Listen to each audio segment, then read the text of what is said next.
Wealthy mom sees black waiter let her disabled daughter lead dance. Her life changes. The silence that fell over the rosewood grill was so thick it seemed to suck the air from the room. Conversations died mid-sentence. Silverware froze halfway to open mouths. 50 pairs of eyes locked onto the small pink wheelchair in the center of the main dining room, and the 8-year-old girl who had just done something unthinkable. Emma Chun had released her mother's hand and was rolling alone toward the grand piano where a musician played soft jazz. But it wasn't the piano that interested her. It was the man in the black and white uniform who had just passed carrying an empty tray, the only black waiter in the entire restaurant. "Do you want to dance with me?" Emma's voice came out too loud in the unnatural silence, each word echoing off the mahogany-paneled walls and crystal chandeliers that cost more than most people earned in a year. Catherine Chun felt her stomach twist. This wasn't happening. Not here. Not at the Rosewood, where she'd reserved a table 3 months in advance to impress the Chen Technologies investors watching from a discreet corner table. Not in front of people who already whispered about Emma's situation whenever Catherine entered a room. The waiter, his name tag read Jordan, went completely still. The tray in his hands trembled almost imperceptibly. He couldn't have been more than 25, with broad shoulders that seemed uncomfortable beneath the Rosewood's tight uniform, and eyes that quickly scanned the room looking for an exit, an excuse, anything. "Emma." Catherine's voice came out sharp, an urgent whisper carrying years of practice at controlling situations that threatened to spiral. "Come back here. Now." But Emma didn't turn. She was looking at Jordan with that expression of pure, disarming hope that made Catherine's chest ache, the same expression her daughter had worn before the car accident that had taken the use of her legs and her father's life 3 years ago, when Emma still believed the world was a place that said yes to her questions. The restaurant manager, Mr. Whitmore, was already moving between tables with quick, silent steps. He was a man in his early 50s who had perfected the art of resolving delicate situations without causing scenes, ejecting drunk patrons, handling declined credit cards, removing people who clearly didn't belong at the Rosewood. "Miss Chun," he said quietly, positioning himself between Emma and Jordan in a way that seemed casual but was completely intentional. "Perhaps we could get young Emma back to the table? Our staff are very busy tonight, and I'm sure that—" "I asked if he wants to dance," Emma interrupted, and there was something in her voice, a firmness Catherine hadn't heard in years, that made everyone stop again. "He hasn't answered yet." Jordan looked at the manager, then at Catherine, then at the 8-year-old girl staring at him with absolute expectation. Catherine could see the calculation happening behind his eyes. Saying yes meant breaking every unwritten rule of the Rosewood. Saying no meant breaking a child's heart in front of 50 witnesses. "Emma, staff members can't," Catherine began, already rising from her table, already rehearsing the excuse she'd give the investors, already feeling the familiar heat of shame rising up her neck. "I would love to dance with you." Jordan's words dropped into the silence like stones in still water. He set his tray on a nearby empty table, completely ignoring Mr. Whitmore's warning look. Then he knelt beside Emma's chair, lowering himself to her eye level. "But there's one thing," he said, and his voice was surprisingly gentle. "I don't know how to dance in a wheelchair. So you're going to have to teach me. You lead, I follow. Is that okay?" Emma's face lit up like someone had switched on a light inside her. Catherine stood frozen halfway between her table and her daughter, completely unable to process what she was seeing. "Okay." Emma grabbed her chair's wheels with a confidence Catherine hadn't seen since before the accident. "First you hold here," she pointed to the handles on the back of her chair, "and when I start moving, you just go with me. Like a shadow." The pianist, sensing the moment, smoothly shifted into a slow version of What a Wonderful World. Jordan positioned his hands where Emma had instructed, and then something happened that Catherine would never forget. Emma began moving her chair in small circles, her thin arms pushing the wheels with focused determination. And Jordan followed. Not guiding, not helping, not trying to control the direction or speed. Just following, letting an 8-year-old girl lead for the first time in 3 years. The restaurant watched in absolute silence. Some of the faces showed discomfort. Others showed curiosity. But Catherine saw something else in some people's eyes, recognition that they were witnessing something rare and valuable, even if they couldn't quite name what. Mr. Whitmore approached Catherine, his voice low and tense. "Mrs. Chun, I sincerely apologize. Jordan is new, he clearly doesn't understand our protocols. I'll ensure this is handled appropriately." No, Catherine heard her own voice saying, and the word came out strange, as if someone else had said it. Don't do anything. She couldn't take her eyes off Emma. Her daughter was smiling, not the polite, contained smile she'd learned to wear for the past 3 years, but that huge, uninhibited smile that used to light up entire rooms before the accident. Emma was leading, and Jordan was letting her lead, and something about it was making Catherine's chest tighten in a way that was both painful and necessary. The dance lasted perhaps 2 minutes. When the music ended, Emma turned her chair to face Jordan, breathless but radiant. "You're really good at following," she said seriously. "You're really good at leading," Jordan responded, equally serious. Then he stood, picked up his tray, and returned to work as if nothing extraordinary had just happened. The restaurant slowly came back to life. Conversations resumed. Silverware began moving again. But something had changed, and Catherine could feel it in the way people were looking at Emma now. Not with pity. Not with discomfort. With something close to respect.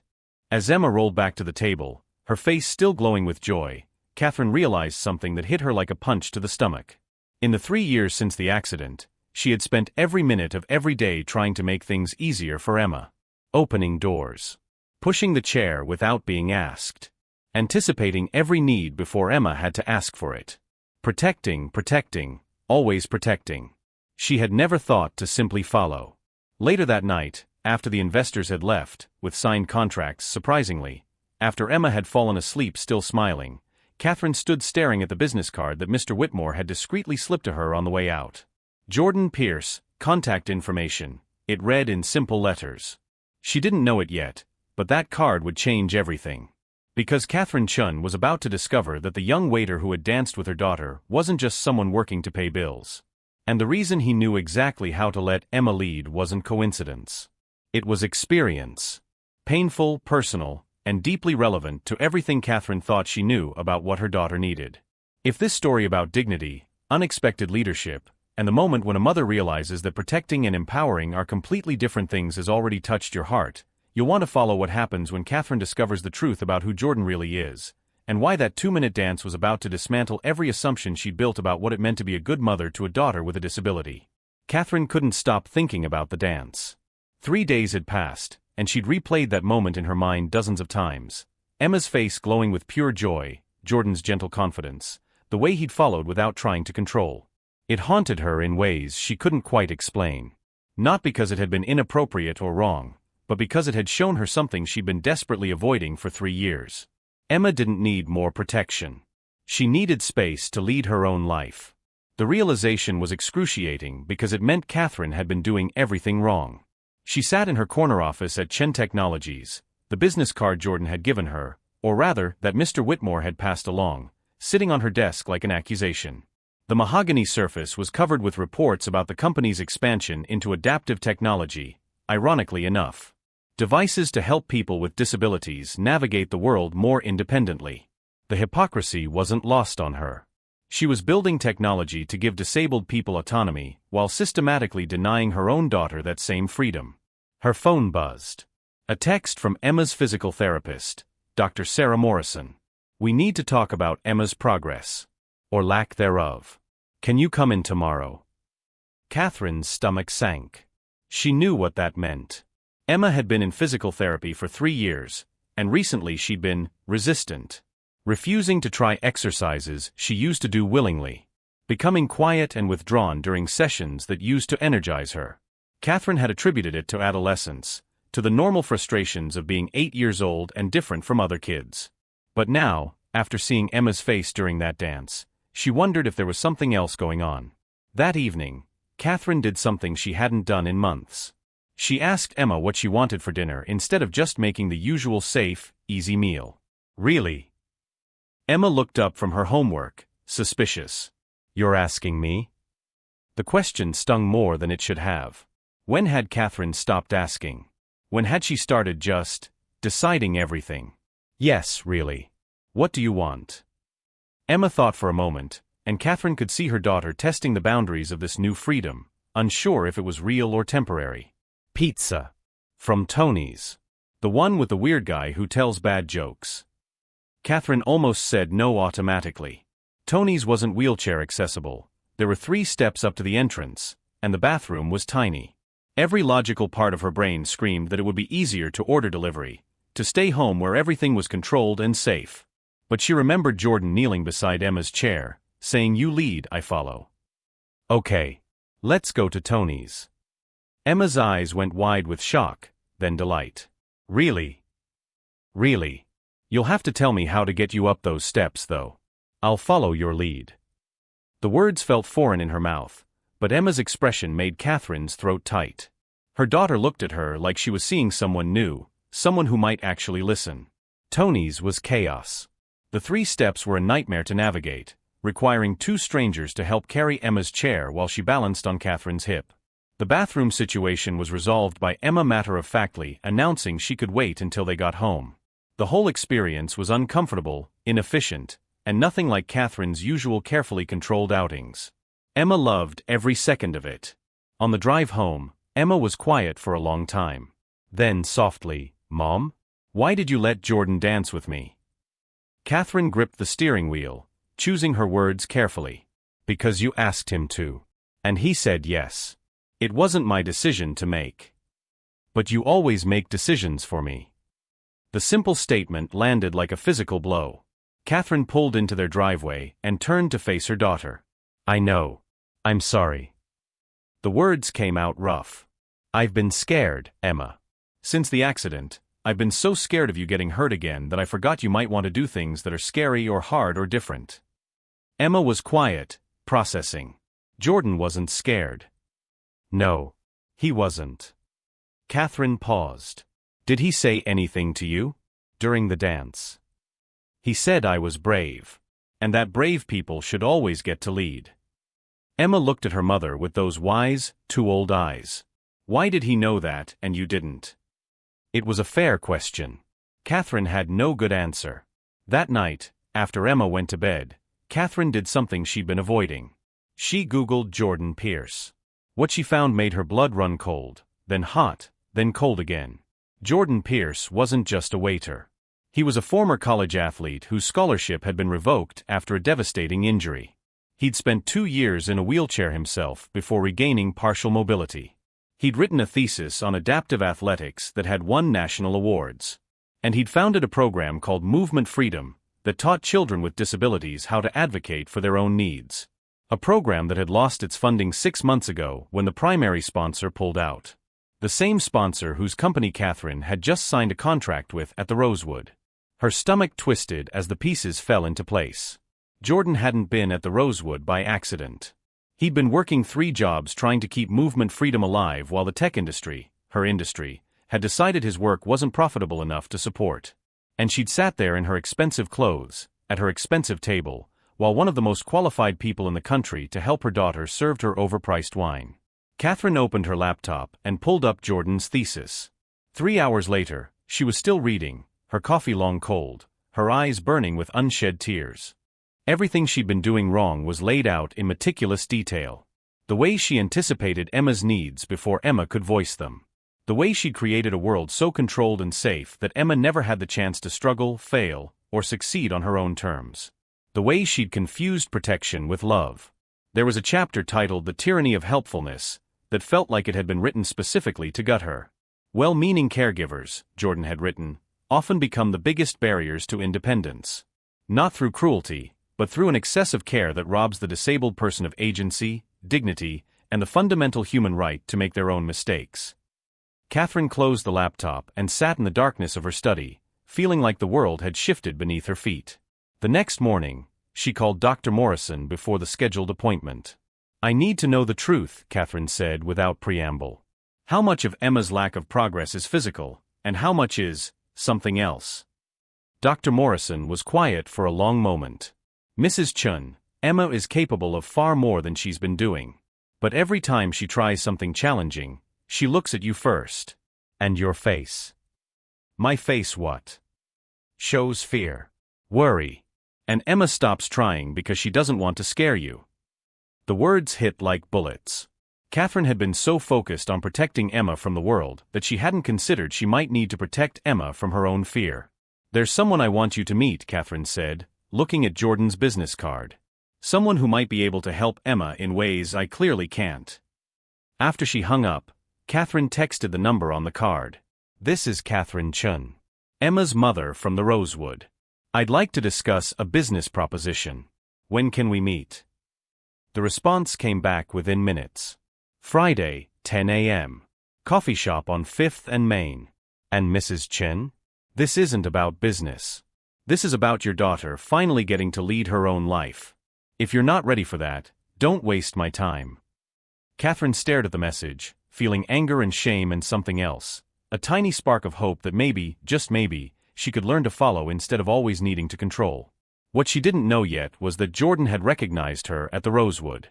He knew exactly who she was, what her company did, and that she had the power to change everything for programs like Movement Freedom. And when they met Friday, she would discover that the dance at the Rosewood hadn't been a random act of kindness. It had been a calculated first move in a much longer game, one where Jordan was betting that seeing Emma truly happy might finally crack through Catherine's walls of overprotection. He'd been studying powerful, well-meaning parents like Catherine for years. He knew exactly which buttons to push, which truths to reveal, and how to make them see what they'd been blind to. Friday, the real dance would begin. And this time, Catherine wouldn't be watching from the sidelines. She'd be forced to decide, lead with fear or follow with trust. For days after the dance at the Rosewood, the coffee shop on 5th and Main was deliberately chosen. Catherine realized the moment she walked in. It wasn't wheelchair accessible in the traditional sense. There was a small ramp, but it was steep and awkward. The tables were close together, making navigation difficult. The bathroom had a door that required 2 hands to open. It was a test. Catherine had brought Emma, despite Jordan's message not mentioning her. Or perhaps because of it. If this was about Emma leading her own life, then Emma should be part of the conversation. Jordan was already there, sitting at a corner table with a clear view of the entrance. He wasn't in his Rosewood uniform. Instead, he wore jeans and a Howard University sweatshirt, and there was a cane leaning against his chair that Catherine hadn't seen at the restaurant. "Mrs. Chun." He stood as they approached, a slight hitch in his movement that explained the cane. "And Emma. I'm glad you both came." Emma's face lit up. "You remember me." "Of course I remember you. Best dance partner I've had all year." Jordan's smile was genuine, but his eyes were sharp as they shifted to Catherine. "Should we sit?" Getting Emma's chair positioned at the crowded table required shuffling 2 other tables and asking 3 people to move. It was awkward and time-consuming and exactly the kind of situation Catherine usually avoided. But Emma handled it. Directing where people should move, thanking them politely, adjusting her own position without asking for help. Catherine watched her daughter take charge of her own space and felt that now familiar twist of shame and wonder. "So," Jordan said once they were settled. "You said business proposition. I'm curious what the CEO of Chen Technologies wants with an unemployed waiter." Catherine had rehearsed this conversation a dozen times. Professional. Straightforward. An offer to fund Movement Freedom in exchange for Jordan consulting on Chen Technologies' adaptive tech division. What came out of her mouth instead was, "I Googled you. Your thesis. Your program. Everything." She paused. "And I realized I've been doing everything wrong with Emma for 3 years." Jordan's expression didn't change, but something flickered in his eyes. "That's not a business proposition. That's a confession." "I know." Catherine felt Emma's eyes on her, listening intently. "I want to hire you. Not for my company. For Emma. To teach her," she stopped, corrected herself, "to teach me how to stop being her biggest obstacle." "Mom," Emma whispered, and there were tears in her voice. Jordan leaned back, studying Catherine with an intensity that made her want to squirm. "I don't work for parents who want to fix their kids. Emma doesn't need fixing." "I know that now." Catherine's hands were shaking. She clasped them together under the table. "I need fixing. I need to learn how to," the words caught in her throat, "how to let her fall." The coffee shop noise seemed to fade. Emma was crying silently now, and Catherine couldn't look at her. "Why the change?" Jordan asked, and his voice was gentler now. 3 days ago at the Rosewood, you were mortified. Now you're here asking me to dismantle everything you've built around Emma. What happened?" Catherine finally looked at her daughter. Emma's face was wet with tears, but she was smiling. Actually smiling. "I saw her lead," Catherine said simply. For 2 minutes, I saw who she could be if I wasn't constantly afraid she might break. And I realized, her own tears started now, I realized she's already broken. I broke her. Not the accident. Me. That's not true, Jordan said sharply, and the sudden edge in his voice made Catherine look up. You didn't break her. You scared her. There's a difference. Broken can't be fixed. Scared can learn to be brave again. He pulled a folder from his bag and slid it across the table. Inside were photos, children in wheelchairs, children with prosthetics, children with cerebral palsy and muscular dystrophy, all of them in motion. Dancing, playing adaptive sports, navigating obstacle courses. This is movement freedom, Jordan said. Or it was, before the funding dried up. We had 43 kids enrolled. Now I'm down to 7, running sessions in my apartment on weekends because I can't afford the facility anymore. Catherine leafed through the photos, and in every single one, the children were leading. Adults were visible in the background, following, supporting, but never controlling. Who pulled your funding? She asked, though she suspected she already knew. Hartwell Industries. They said the metrics didn't support continued investment. Too few children served, outcomes too difficult to quantify, not enough return on investment. Jordan's voice was flat. Your new business partners. Catherine's stomach dropped. The contract she'd signed at the Rosewood had been with Hartwell Industries. A 5-year partnership to develop adaptive technology for the consumer market. You knew, she said slowly. At the restaurant. You knew who I was. Jordan didn't deny it. I recognized you the moment you walked in. I've been following Chen Technologies for 2 years. You're building incredible devices. But you're building them for the wrong reasons. What does that mean? You're building them to make life easier. To remove obstacles. To protect. Jordan leaned forward. But sometimes the obstacle is the point. Sometimes struggling is how you get strong. Emma spoke up suddenly, her voice small but determined.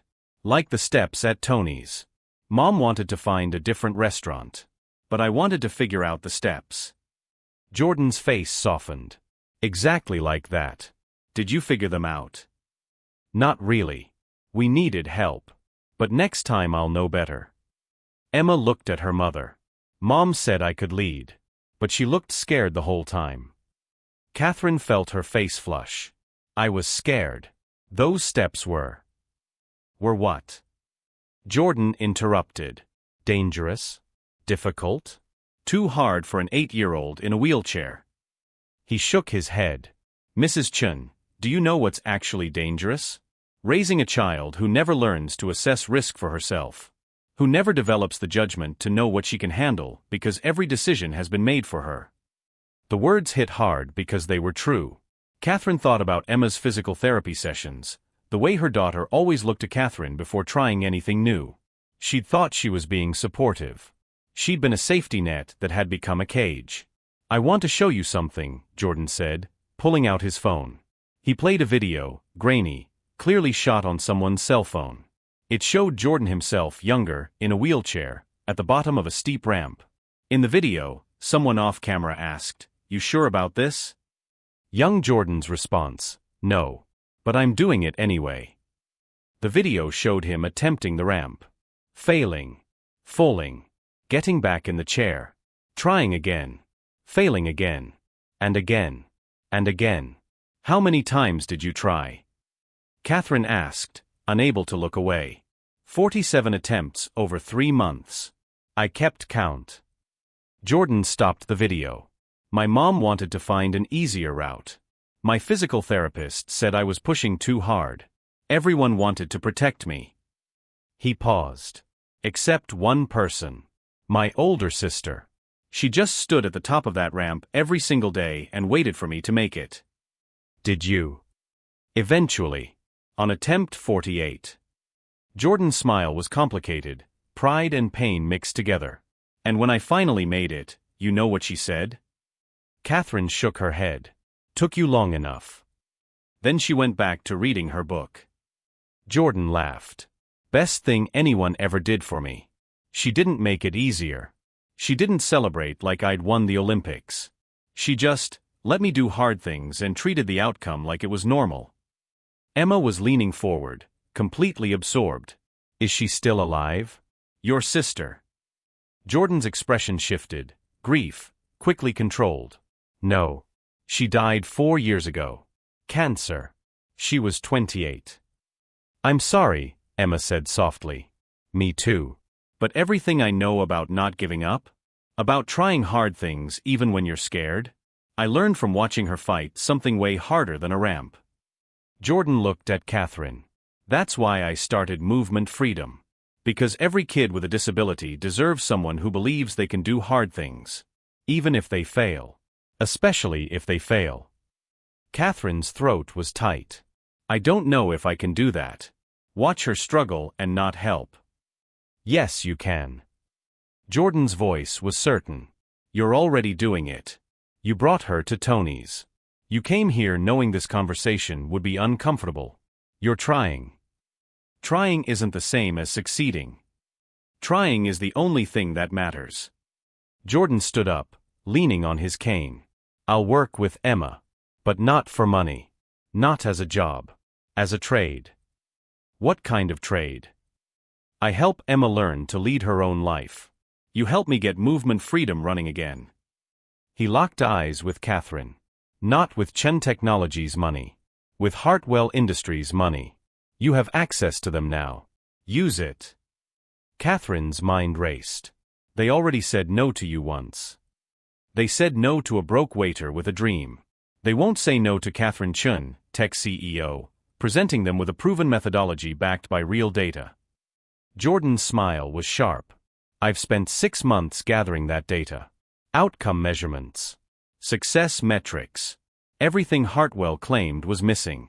I just needed someone with the right connections to present it. This was why he'd danced with Emma. Why he'd been so careful to let her lead. He'd been auditioning Catherine, showing her what was possible, planting seeds that would grow into this exact moment. You played me, Catherine said, but there was no anger in it. Just a grudging respect. I showed you the truth.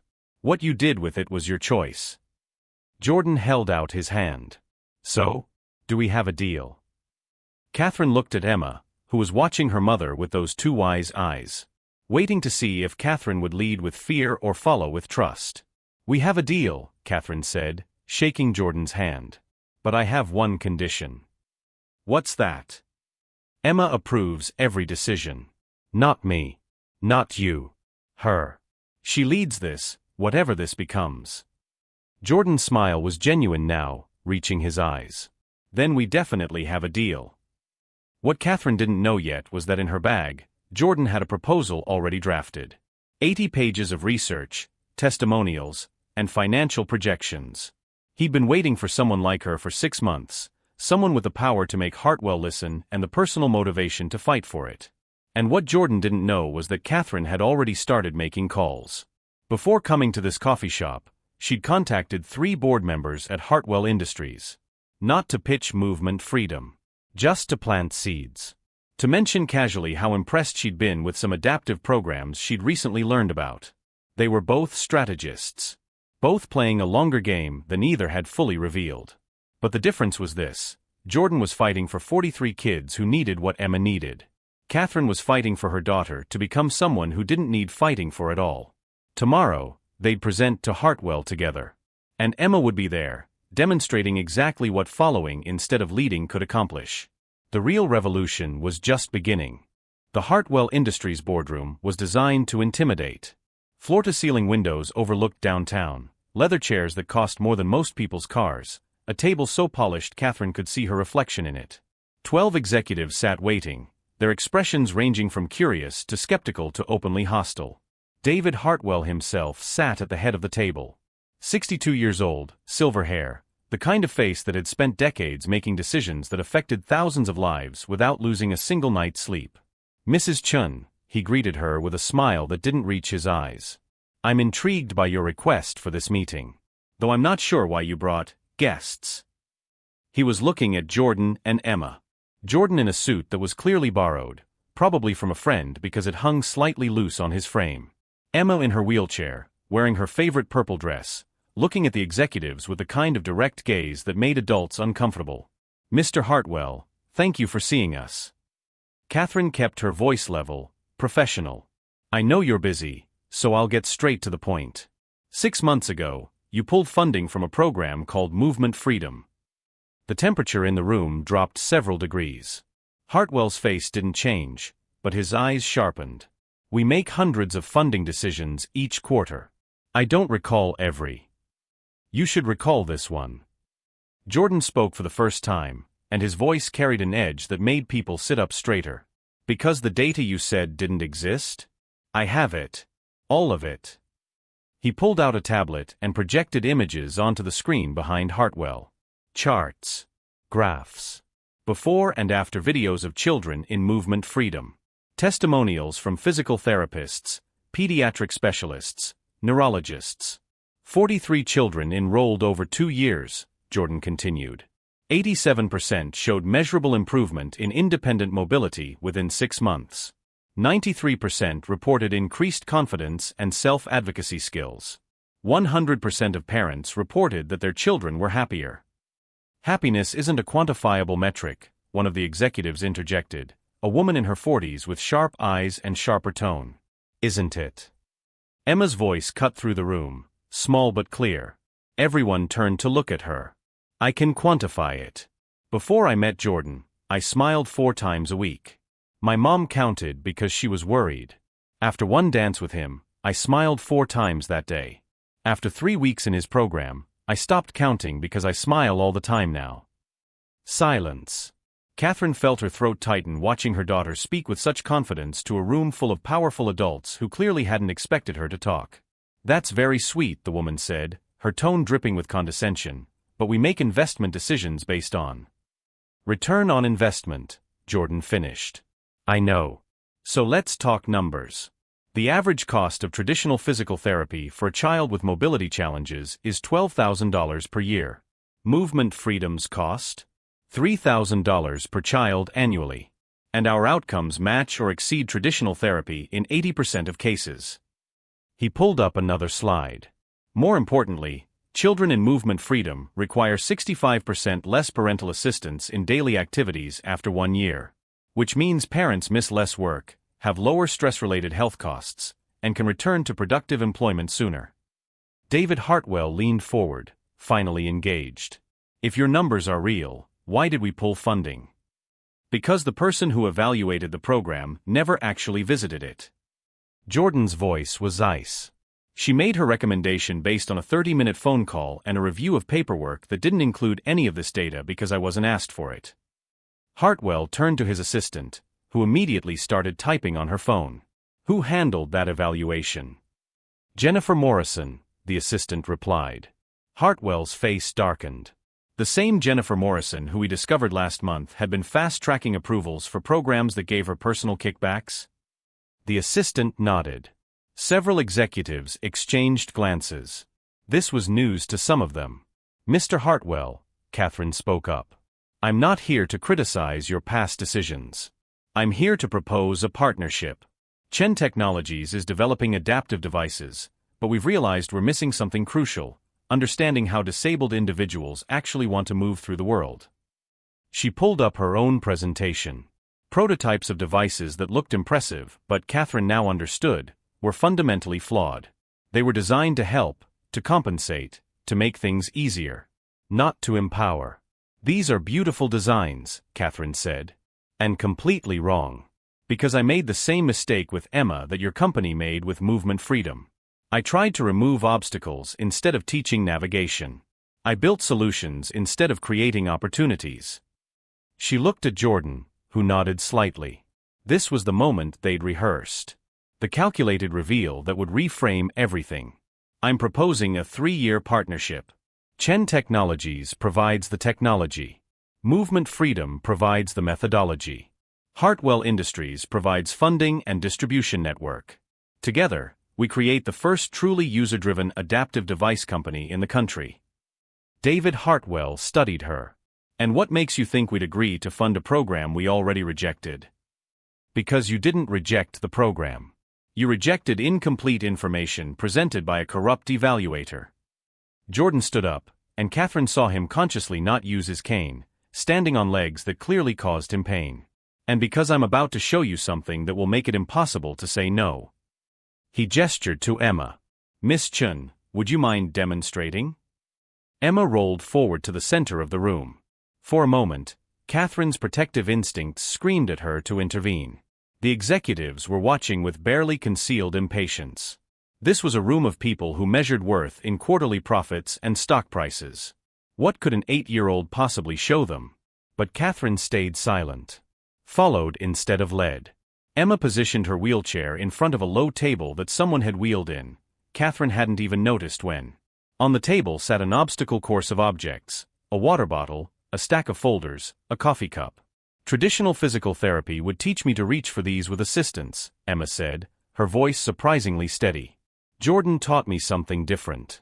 He taught me to redesign the space so I don't need assistance. She demonstrated, using a reacher tool to move objects within easy grasp, reorganizing the table so everything was accessible, explaining each choice with a kind of practical wisdom that could only come from lived experience. Adaptive devices are good, Emma continued. But adaptive thinking is better. Because devices break and get lost and cost money. Thinking is free. The executives were leaning forward now, actually paying attention. Emma had them hooked. Mr. Hartwell, Emma said, looking directly at the CEO. Jordan told me you have a grandson who was born with cerebral palsy. Is that true? Hartwell's face went pale. How did you? I Googled you. Like my mom Googled Jordan. Emma's voice was matter-of-fact. Your grandson is 5. In 2 years, he'll be asking questions about why he's different. And you'll try to protect him by removing obstacles. But that's not protection. That's prison. The room was dead silent. Hartwell looked like he'd been punched. I know because my mom did that to me. For 3 years, she made everything easy. And I got weaker and sadder and smaller. Emma's voice wavered but held. Jordan didn't make things easy. He made things possible. There's a difference. Catherine watched David Hartwell's face crumble, just slightly. Just enough. And she knew Jordan had one. Because this hadn't been about data or metrics or return on investment. It had been about making this personal. Making Hartwell see his own grandson in Emma's face and realize that all his money and power couldn't protect the boy from needing exactly what movement freedom offered. How much? Hartwell asked, his voice rough. How much to fund the program for 5 years and expand it nationwide? Jordan named a figure. Hartwell didn't even blink. Done. My assistant will draft the contracts. He stood, walked around the table to Emma. Young lady, would you be willing to meet my grandson? Show him some of what you've learned. Emma looked at her mother. Catherine nodded, throat tight with emotions she couldn't name. Yes, Emma said. But only if you promise not to feel sorry for him. Pity makes people small. Jordan taught me that too. Hartwell actually smiled, genuine this time. I promise. As the executives filed out, discussing implementation details and timelines, the woman who'd been condescending earlier approached Jordan. That was manipulative, she said flatly. Using a child to play on Hartwell's emotions about his grandson.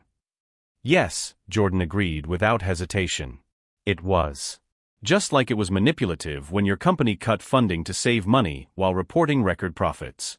Sometimes manipulation is the only language power understands. The woman studied him, then surprised everyone by smiling. I like you. When this launches, I want you leading the training program for our entire adaptive division. Name your salary. After everyone left, Catherine, Jordan, and Emma sat alone in the massive boardroom. We did it, Catherine whispered. You did it, Jordan corrected, looking at Emma. You were perfect. Emma grinned. I was scared. But I did it anyway. Like your sister taught you. Jordan's eyes got bright. Yeah. Exactly like that. Catherine felt something shift in her chest. This wasn't just about saving a program or building a company. It was about Emma learning that her voice mattered, that her experience had value, that she could change minds and move mountains just by being honest about what she needed. There's one more thing, Jordan said, pulling out a final folder. The real reason I orchestrated all of this. Catherine's stomach dropped. What do you mean? Movement freedom was never the endgame. It was the proof of concept. Jordan opened the folder to reveal architectural plans. I want to build the first fully adaptive community center in the country. Not just for kids. For everyone. A place where adaptive design isn't an afterthought but the foundation. The plans were breathtaking. Ramps that looked like art installations. Adjustable everything. Spaces designed from the ground up by disabled architects, disabled engineers, disabled dreamers. This is a $50 million project, Catherine said, stunned. Hartwell just committed $20 million. Chen Technologies owns the land this is designed for. You bought it 3 years ago for a project that never launched. Jordan looked at her steadily. I need you to donate it. And I need you to fund the rest. Catherine should have been angry at the manipulation, at how Jordan had played her from the very beginning. But all she felt was awe at the audacity, the vision, the sheer determination to create something that would outlast all of them. Yes, she said simply. Emma squealed with delight. Jordan exhaled like he'd been holding his breath for months. And Catherine realized that the dance at the Rosewood hadn't been the beginning. It had been the final move in a game Jordan had been playing for years, waiting for the right partner who had both the resources and the personal motivation to make this dream real. She'd been led without knowing she was dancing at all. 18 months later, Catherine stood at the ribbon-cutting ceremony for the Liberty Adaptive Community Center, watching Emma guide David Hartwell's grandson, 5-year-old Nathan, through the main entrance. The building was nothing like she'd imagined. Jordan had designed it with input from over 200 disabled individuals, and it showed in every detail. Ramps that doubled as seating areas. Adjustable basketball hoops that went from 3 feet to regulation height. A sensory garden with raised beds at multiple levels. Even the lighting had been calibrated for people with visual processing differences. Movement Freedom now operated out of the center's west wing, serving 200 children across 3 locations. Jordan had hired 12 instructors, all of them disabled, all of them trained in his methodology of following rather than leading. Emma was one of them. At 9 years old, she taught a class for younger children every Saturday, showing them how to advocate for their own needs with a kind of quiet confidence that made Catherine's chest ache with pride and regret in equal measure. Regret for the 3 years she'd stolen with overprotection. Pride for who Emma was becoming now that she had space to grow. The press was there, of course. CNN, NPR, 3 major tech magazines covering the Chen Technologies partnership that had made adaptive design profitable for the first time in industry history. Hartwell Industries had tripled their initial investment after seeing first-quarter returns that exceeded projections by 40%. Turns out there was money in empowerment after all. But Catherine wasn't watching the cameras or the executives congratulating themselves. She was watching Nathan, who had cerebral palsy that affected his legs and right arm, carefully navigating a foam obstacle course that Emma had designed specifically for him. You can do it, Emma encouraged, but she didn't offer to help. Just stood close enough that Nathan knew she was there if he needed her. Nathan fell twice. Got back up both times. On his 3rd attempt, he made it through the entire course, and the joy on his face was so pure it made several adults tear up. David Hartwell was one of them. Catherine saw him wipe his eyes discreetly, watching his grandson celebrate a victory that traditional therapy had said would take another year to achieve. Mrs. Chun. A reporter approached with a microphone. Your company's stock has increased 32% since announcing the Adaptive Technology Division. Some critics say you're profiting off disabled people. How do you respond? Catherine had rehearsed answers to this question. Professional, politic responses about market opportunities and social responsibility. But watching Emma with Nathan, she decided on honesty instead. 3 years ago, my daughter was in a car accident that left her unable to walk. I spent every day since then trying to make her life easier, building walls around her to keep her safe. Catherine paused. I was wrong. I wasn't protecting her. I was limiting her. And it took a waiter making minimum wage to show me that the obstacles I removed were the exact ones she needed to climb.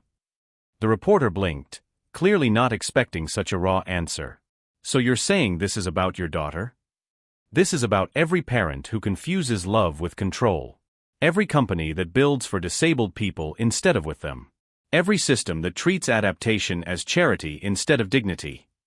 Catherine looked directly at the camera. We're not profiting off disabled people. We're finally listening to what they've been saying all along, that they don't need to be fixed. They need space to lead their own lives. Jordan appeared at her elbow, smiling. Good soundbite. Learned from the best manipulator I know. He laughed. I prefer strategic communicator. They watched Emma help Nathan demonstrate a new adaptive skateboard prototype that Chun Technologies had designed based on input from Jordan's students. It looked nothing like what Catherine's engineers had originally proposed. Sleeker, lower to the ground, with controls that could be operated with minimal hand mobility. I've been meaning to ask, Catherine said. That first night at the Rosewood. Did you know I'd bring Emma to the restaurant? Jordan was quiet for a moment. I knew you had a standing monthly reservation. I knew from your social media that Emma had been more withdrawn lately. I knew you were the kind of parent who tries to control everything. He paused. So I took a calculated risk that you'd bring her to impress your investors, and that she'd do something unpredictable because kids always do when parents are trying hardest to keep them contained. That's terrifying. That's what happens when you study systems for years and learn to see the patterns. Jordan's expression turned serious. But here's what I didn't calculate. I didn't expect Emma to be that brave. Or you to be that ready to change. Those were variables I couldn't predict. What would you have done if I'd said no? If I dragged Emma back to the table and fired you? Tried again with someone else. I had a list of potential targets, parents with resources and disabled children who I thought might be ready to see things differently. Jordan smiled. You were number 3. The first 2 had reservations at the Rosewood earlier this year. Catherine felt her eyebrows rise. Did you try this with them? Didn't need to. They never brought their kids. That told me everything I needed to know about whether they were ready. It should have felt manipulative. It should have angered her. Instead, Catherine felt something like admiration for the sheer audacity of Jordan's long game. Your sister would be proud, she said softly. Jordan's face did something complicated. Maybe. She always said I needed to think bigger.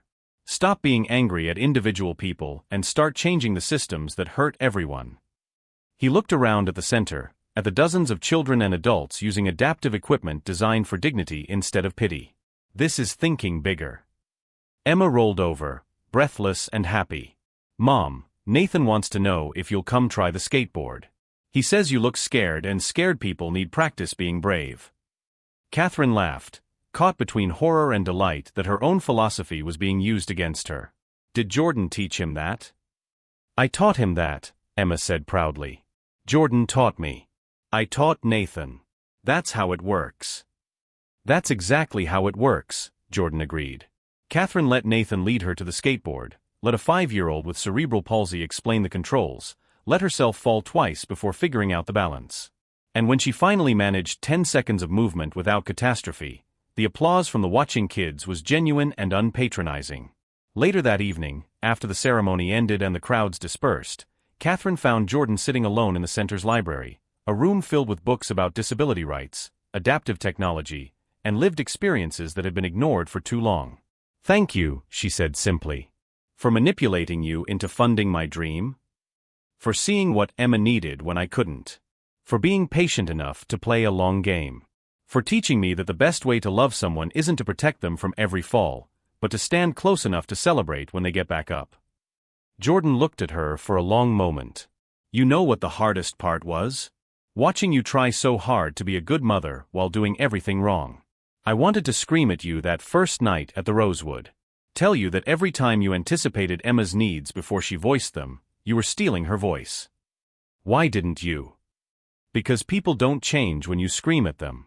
They change when you show them a better way and let them choose it themselves. He smiled. I didn't teach you anything, Mrs. Chun. I just held up a mirror until you were ready to see what was already there. Catherine felt tears burning. I lost 3 years with her.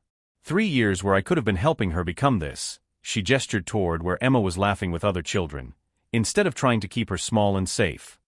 You didn't lose 3 years. You spent 3 years learning what not to do.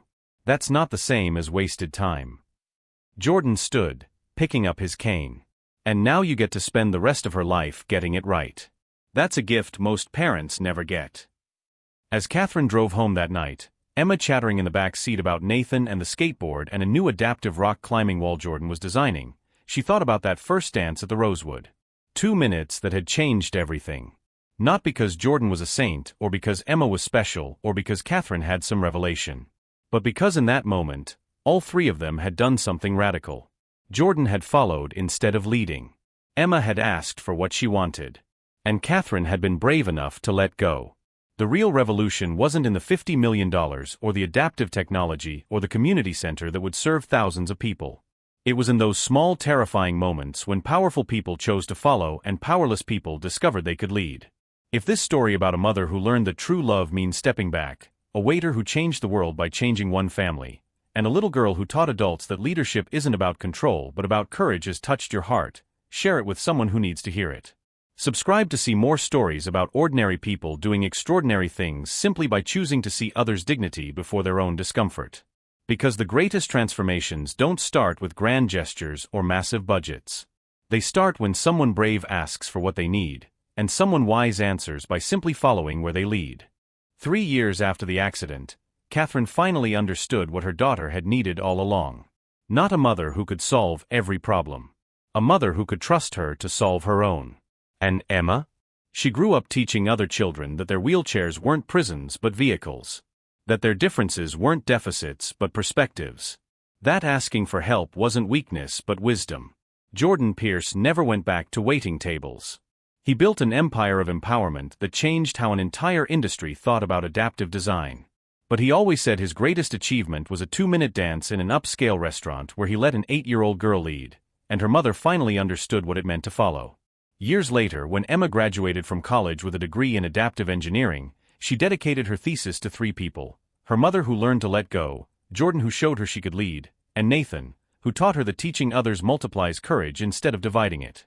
The first line of her thesis read, "True accessibility isn't about removing obstacles. It's about trusting people to navigate them in their own way, at their own pace, with support that follows rather than directs." Catherine kept a framed copy in her office. A reminder that the best leaders aren't those who know the way. They're those who have the courage to follow when someone shows them a better path.